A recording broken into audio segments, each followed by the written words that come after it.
Hey everyone, in this module I'm going to talk about a very important scale, and that scale is the chromatic scale. The great Miles Davis said there's only one scale, and it's the chromatic scale. And what he meant by that is that we only have 12 notes to work with in our Western music vocabulary, right? So between any two notes that are an octave apart, there are 12 half steps available. So you've probably started by practicing all of your major scales, maybe gotten into some different kinds of minor scales by now, but the chromatic scale is really important both from a technique standpoint, and it's an important consideration because in the chromatic scale, unlike a major or minor scale, all notes are created equal. In a major or minor scale, each note has a pretty specific function, and one note in the G major scale, the note G, has this gravity to it that always makes you want to go back to G. The chromatic scale doesn't really have that, okay? Because all of the notes are the exact same interval from each other. All of the notes are a half step apart, okay? So the chromatic scale from C to C on my saxophone sounds like this.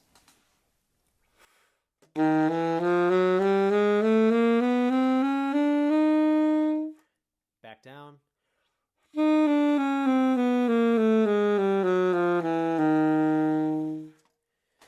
It's a really great thing to be able to take that chromatic scale and play from the lowest note of the horn to the highest note of the horn. Okay, so I'm going to start on a low B flat, go all the way up to a high F, and go back down.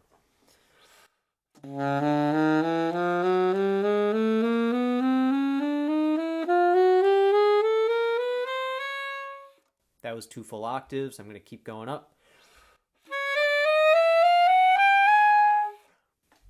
And go back down.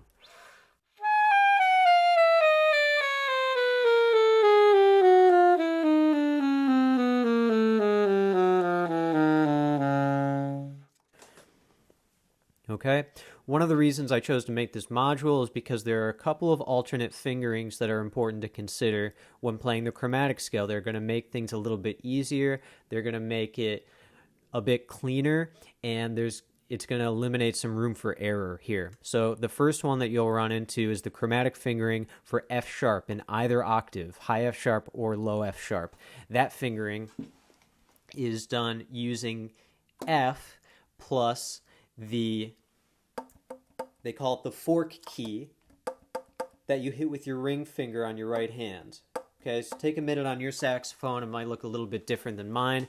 Find that note, or find that key rather, and practice doing that. So you should be able to do this.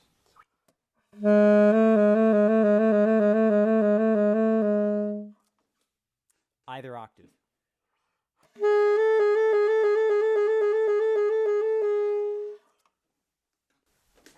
Okay, so that's one chromatic fingering. The other one is for C natural in the staff or above the staff, not the low C. There's only one fingering for that note. But C in the staff or C above the staff, what I can do is hit the middle side key on my right hand while playing B. So it looks like this. B plus this middle side key. I'm going to hit that key the same way I hit B flat by just moving my wrist a little bit. You should be able to do this.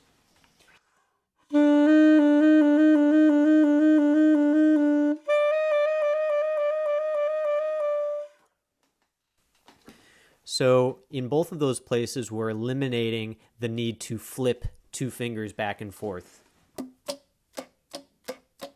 Like this, or like this.